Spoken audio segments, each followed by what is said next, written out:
Hello student, कैसे हैं? केमन आছেন? केम छो? मैं तुषार सर सरजी मैथ्स में आप लोग का स्वागत है। आज का टॉपिक है trigonometric ratio of some specific angles. Class 10 पे डिस्कशन है। इंपॉर्टेंट क्वेश्चंस जो कि सीबीएसई बोर्ड एग्जाम में बिल्कुल आ सकता है। आज हम लोग 3 क्वेश्चन देखेंगे, आगे और भी क्वेश्चंस होंगे, लेबल्स होंगे और उस पर भी हम लोग डिस्कस करेंगे। आज हम लोग के पास जो 3 क्वेश्चन है इस पे चलिए हम लोग डिस्कस करते हैं। तो let's start the class. First question, an equilateral triangle is inscribed in a circle of radius 6 centimetre. तो सबसे पहले तो हमें क्या बना लेना है, एक सर्कल बना लेना है जिसका रेडियस 6 सेंटीमीटर होना चाहिए। ठीक है, और हमें उस इक्विलैटरल ट्रायंगल का साइड फाइंड करना है। दैट मीन्स जो कि इक्विलैटरल ट्रायंगल है तो ऑल साइड्स इक्वल होंगे, ये भी हमें इक्वल मिलेंगे। और जो कि एक इक्विलैटरल ट्रायंगल ड्रॉ है सर्कल के अंदर इंस्क्राइब्ड है, तो मुझे पता है कि जो तीनों परपेंडिकुलर लेंथ होंगे वो जिस जगह पे मीट करेगा वो सेंटर होगा। और यहां से मुझे मिलेगा ये भी 6 सेंटीमीटर, जो गिवन है रेडियस ये भी 6 centimetre, it is also 6 centimetre. अब यहां पे एक इंपॉर्टेंट बात आता है कि जो कि इक्विलैटरल ट्रायंगल है तो हमें ये जो लाइन मिलेंगे, ये जो लाइन सेगमेंट जो ड्रॉ हमने किया है डॉटेड लाइन से, ये एक्चुअली तो इक्विलैटरल ट्रायंगल का मतलब है कि ये total it is 60 degree, correct. तो हमें इतना तो पता ही है कि ये एक इक्विलैटरल ट्रायंगल है, तो this line is equally bisect this angle A. That means we say that first कि एडी तो कंफर्म है कि ये परपेंडिकुलर होगा बीसी पे। ये बात एक मुझे इस फिगर के थ्रू पता चल रहा है। नेक्स्ट एक और बात भी पता चल रहा है कि या तो आप ओसी कहें या ओबी कहें या ओए कहें, all are bisect the angle ABC. यानी हम ये कह सकते हैं कि एओ, या फिर हम इसे अगर डायरेक्शन के हिसाब से लें तो ओ ए कॉमा ओबी एंड ओसी, जितने भी लाइन सेगमेंट है all the bisects the angle A B C in bisect angle A B C. यानी कि ये तीनों बाइसेक्ट करेगा angle A comma B and angle C respectively. ये कुछ हमें फिगर के थ्रू पता चल रहा है या गिवन कह सकते हैं, तो ये हमें थोड़ा बहुत लिख देना चाहिए कि ये हमें पता है। देन हम इसके बाद इसको सॉल्यूशन, यानी सॉल्यूशन यहीं से स्टार्ट है, आप गिवन से स्टार्ट कर सकते हैं। अब हमें क्या करना है कि हम यहाँ पे यूज करेंगे ट्रिगोनोमेट्री, क्योंकि साइड निकालना है। ऐसा भी हो सकता है इस क्वेश्चन में इस ट्रायंगल का एरिया निकालने दे, तो अगर साइड होगा तो एरिया तक भी हम लोग पहुंच जाएंगे। तो पहले तो हमें साइड फाइंड करना पड़ेगा। तो हम लोग यहाँ पे मानेंगे कि जो परपेंडिकुलर लेंथ होता है वो इक्वल बाइसेक्ट करता है बीसी को। ये भी बात है कि परपेंडिकुलर यानी कि जो एडी है ये is perpendicular bisector, perpendicular bisector है, perpendicular bisector of BC at D। अब इसका मतलब ये हुआ कि मुझे ये इक्वल मिलेगा। ठीक है, तो अब हम लोग क्या करेंगे, इन ट्रायंगल हम लोग ODC को लेंगे।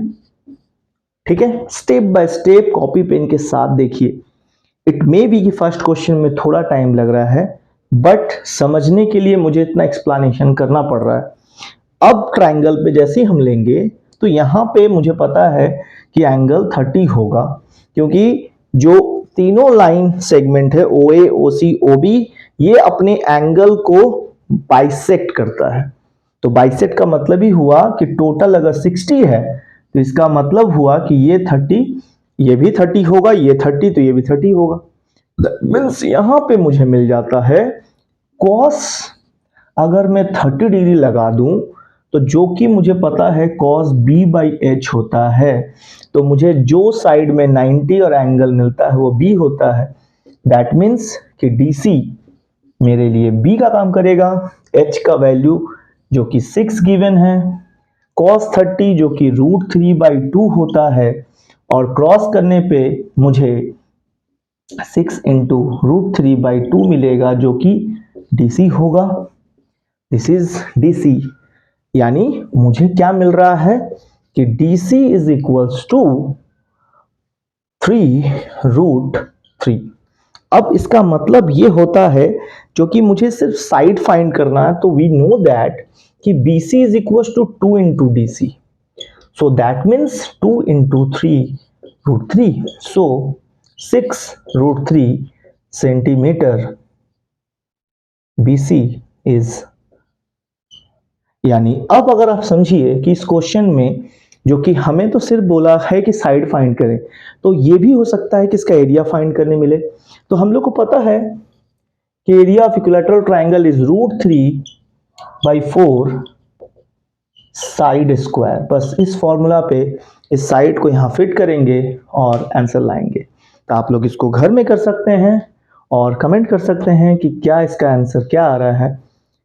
तो नेक्स्ट डे इस वीडियो के बाद हम चाहेंगे कि आप लोग इसका आंसर जरूर दें। चलिए अब आप लोग पॉज करिए और नोट करिए क्वेश्चन नंबर सॉल्यूशन नंबर 2 की तरफ।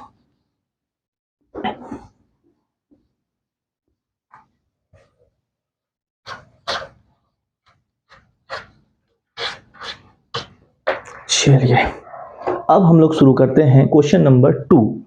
अब ये कुछ अच्छा क्वेश्चन है, हम लोग के पास क्या दे रहा है इस पे डिस्कस कर ले। पहले गिवन क्या है, गिवन कुछ ये है कि sine alpha plus beta minus gamma is 1/2। ठीक है, तो यहां से मुझे मिलेगा कि sine alpha plus beta minus gamma is sine 30। ठीक है, यानी मुझे यहां से alpha plus beta minus gamma is 30, sine sine cancel. तो हम लोग इस चीज को समझ सकते हैं कि पहला इक्वेशन से मुझे कुछ ऐसा इक्वेशन मिल रहा है। इसका मतलब है कि दूसरे वाले जो है कॉस बीटा प्लस गामा इस अल्फा, ये भी यानी कॉस में 1/2 ढूंढेंगे, कॉस में 1/2, तो कॉस में 1/2 आता है 60 में। ये भी कॉस बार, इस बार कॉस कॉस खत्म, तो कुछ मुझे ये मिलना चाहिए, तो ये भी मेरे पास एक इक्वेशन आ जाता है। नेक्स्ट मुझे मिलता है 10 gamma plus alpha minus beta is 1, तो ये होता है 10 45 दिस, इसके बारे में बात कर रहे हैं हम लोग, करेक्ट। तो यहां पे मुझे मिलेगा gamma plus alpha minus beta this is 45। तो हम लोग के पास 3 इक्वेशन हो गया। अब हम लोग क्या करेंगे, इसे 1 मान लेते हैं, इसे 2 मान लेते हैं, इसे 3 मान लेते हैं। अब इसे हम लोग बारी बारी से क्या करेंगे, एक एक बार साथ में रखेंगे, एक बार इसको इसके साथ, फिर इसको इसके साथ। तो इट मे बी पॉसिबल कि मुझे 3 वेरिएबल में से कोई 2 इट मे बी पॉसिबल मिल जाए। तो चलिए एलिमिनेशन लगा कर चेक करते हैं। दिस इज 30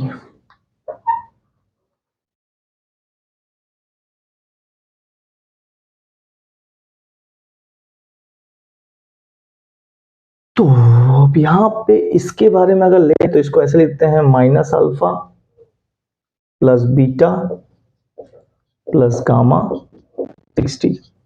इससे तो हमें क्लियर दिख रहा है कि हमें ऐड करेंगे तो ज्यादा बेनिफिट है, तो यानी कि ये 2 beta is equals to 90, so beta is equals to 45 degree. Clear है, चलिए आगे बढ़ा जाए। अब फिर इसे और इसे हम लोग यूटिलाइज करते हैं। This is minus alpha plus beta plus gamma 60, और इसमें भी हम लोग ऐसे लेते हैं plus alpha minus beta plus gamma is 45। इस बार भी एडिशन से ही मेरे हम लोग को बेनिफिट है। इस बार अल्फा अल्फा खत्म, बीटा बीटा खत्म, तो 2 gamma is equals to 105, so gamma is equals to 60 plus 45 105 by 2। तो मुझे ये मिलेगा जो कि 100 105 यानी 52.5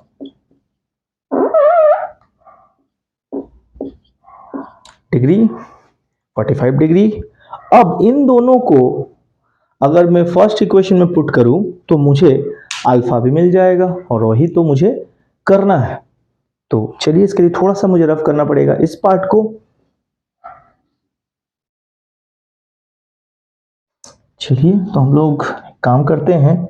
हम लोग के पास फर्स्ट इक्वेशन ये है, यहाँ पे हम लोग पुट करेंगे, इस पार्ट को पूरा ही रफ कर देते हैं। अब हम लोग के पास है alpha plus beta minus gamma 30।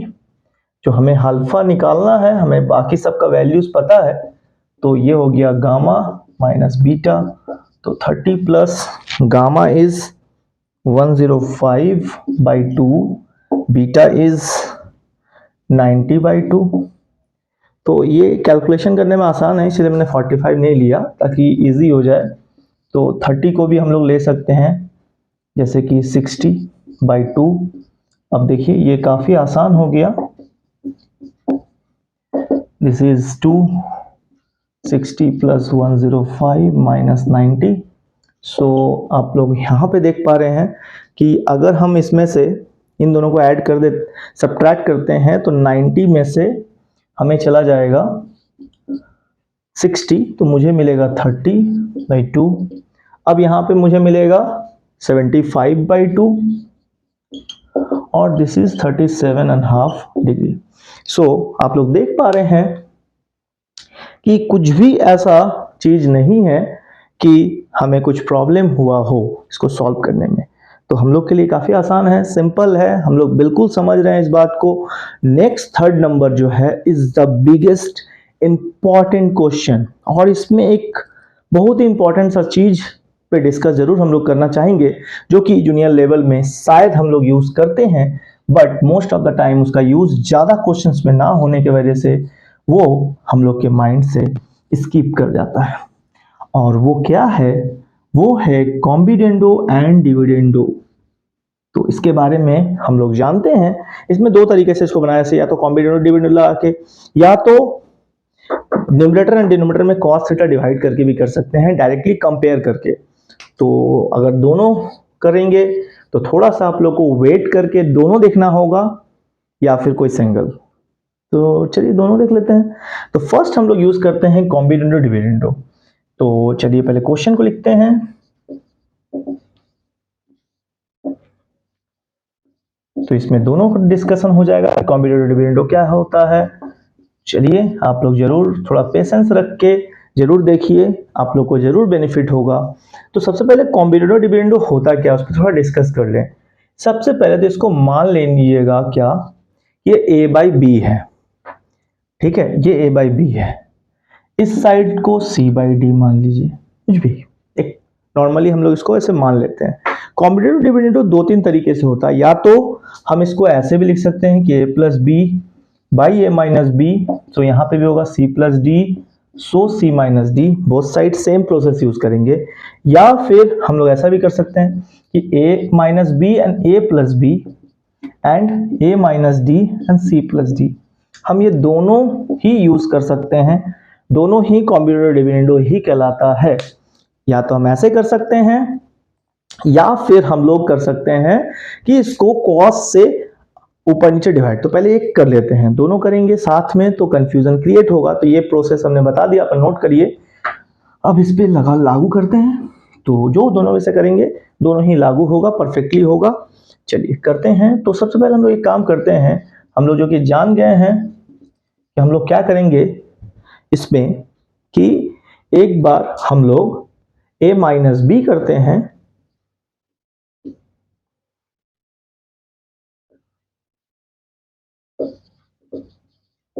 This is a minus B. So ये हम लोग का माइनस बी, तो नीचे होगा a सेम प्लस बी, ठीक है। यही सेम प्रोसेस हमें इधर में भी करना है, a minus minus B same a plus B,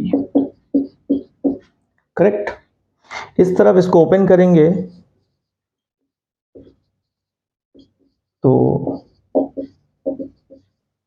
आप लोग देख पाएंगे कि कुछ ना कुछ तो कैंसिल होगा।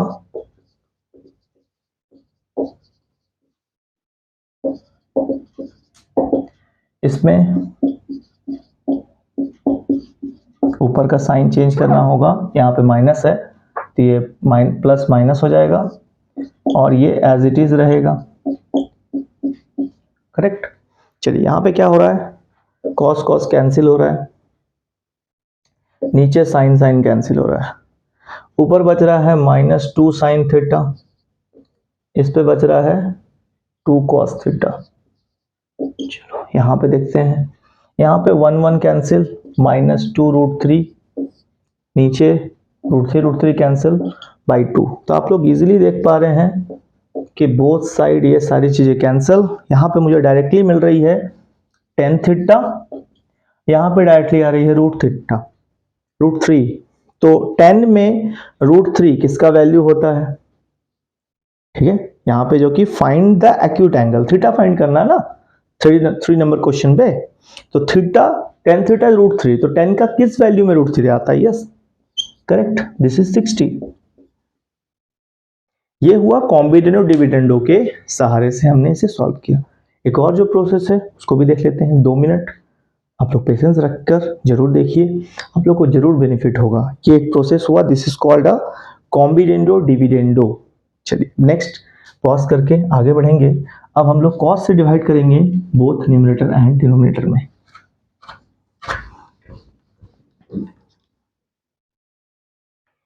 चलिए अब इसमें करेंगे क्या, हम लोग बोथ साइड कॉस से डिवाइड करेंगे न्यूमरेटर में और डिनोमिनेटर में, उधर नहीं सिर्फ एक तरफ।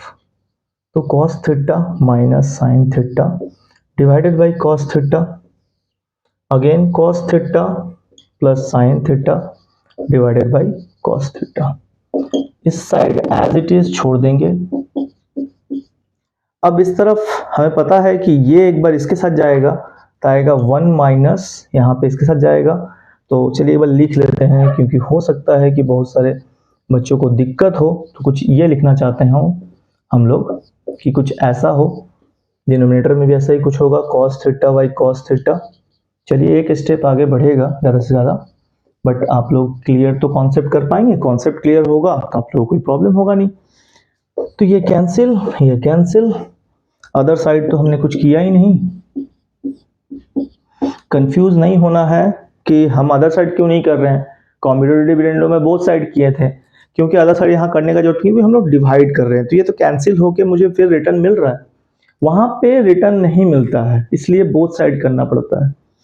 तो अब यहाँ पे मुझे मिला 1 minus tan theta, 1 plus tan theta और 1 माइनस √3 बाई 1 प्लस √3। अब आप दोनों को ध्यान से अगर देखेंगे तो आप इसे कंपेयर कर पाएंगे, कंपेयरिंग बोथ साइड। और आपको क्या देखने को मिलेगा कंपेयर करने पे कि आप डायरेक्टली टेन थीटा को √3 लिख सकते हैं, कहीं से भी आप कंपेयर करेंगे तो आपको बिल्कुल सेम मिल रहा है tan theta √3 in both side. तो थीटा यहाँ पे भी 60 डिग्री। तो आप लोग समझ पा रहे हैं कि क्वेश्चन बहुत ही सिंपल है, साधारण है, लेकिन बहुत ज़्यादा बोर्ड एग्जाम के लिए इम्पॉर्टेंट है। इसके बाद भी आगे के क्लासेस होंगे, तो आज के लिए इतना ही। Thank you for watching sir ji maths, और इसी तरीके से अपने सपोर्ट को बनाए रखिए और देखते रहिए सर जी मैथ्स।